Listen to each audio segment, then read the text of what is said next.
광명 신안산선 지하터널 붕괴 사고와 관련해 붕괴 전 기둥이 파손된 모습이 담긴 현장 사진을 YTN이 단독으로 입수했습니다.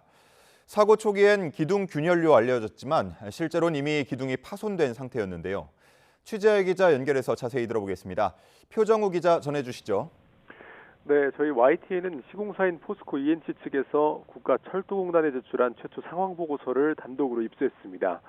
문진석 더불어민주당 의원실을 통해 받은 국토교통부 자료에는 경기 광명시 신안산선 복선전철 제5-209 터널을 마치고 있는 중앙기둥이 파손된 모습이 선명하게 담겨 있습니다.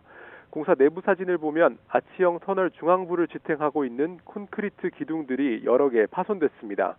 기둥 상단부 곳곳이 부러지거나 사이 공간이 크게 벌어져 있으며 내부 철근까지 노출된 부분도 보입니다. 이번 사고는 초기 기둥 균열로 알려졌지만 사고 당시 이미 기둥이 파손된 상태였던 것으로 추정됩니다. 이로써 어제 새벽 0시 반쯤 현장 관계자가 시청에 기둥 균열이 생겼다고 신고한 것과 실제 상황이 달랐던 사실도 확인됐습니다. 네, 관계 기관의 신고가 접수되기 전부터 사고 현장에 문제가 있었다는 점도 이번에 새로 드러났다면서요. 네, 그렇습니다. 이 상황 보고서에는 파손이 발생한 시점이 밤 9시 50분쯤으로 적혀 있습니다. 하지만 공사 관계자들은 이보다 약 3시간이 지난 뒤 사고를 관할 지자체 등에 신고한 것으로 드러났습니다. 시공사인 포스코 ENC는 11일 새벽 3시쯤 전문가를 불러 현장 확인을 진행했고 새벽 6시쯤 보강 대책 회의를 연 것으로 파악됐습니다. 다만 파손 상태에도 불구하고 대응 방안에는 인근 주민 대피나 임시 휴교 권고 등은 담겨 있지 않았던 것으로 확인됐습니다. 결국 어제 오후 3시 10분쯤 경기 광명시 일직동 터널 공사 현장이 무너져 내렸습니다. 네, 현재 구조 상황은 어떻습니까?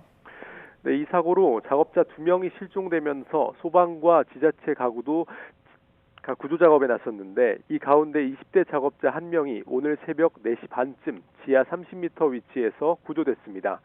사고가 난 지 13시간 만인데요. 구조된 20대 작업자는 외상이 크지 않은 것으로 전해졌고 바로 병원으로 이송됐습니다. 하지만 아직 50대 작업자 1명이 실종 상태입니다. 또 광주시는 혹시 모를 2차 사고에 대비하기 위해 바로 이곳 아파트 단지 640여 세대와 오피스텔 주민 등 2,400여 명에게 대피령을 내렸습니다. 실제로 광명시가 운영하는 대피소로 이동한 주민들은 80여 세대 220여 명으로 파악됐습니다. 대피령은 오늘 새벽 0시 10분에 해제되면서 주민들도 모두 대피소를 나와 복귀한 것으로 확인됐습니다. 지금까지 사회부에서 전해드렸습니다.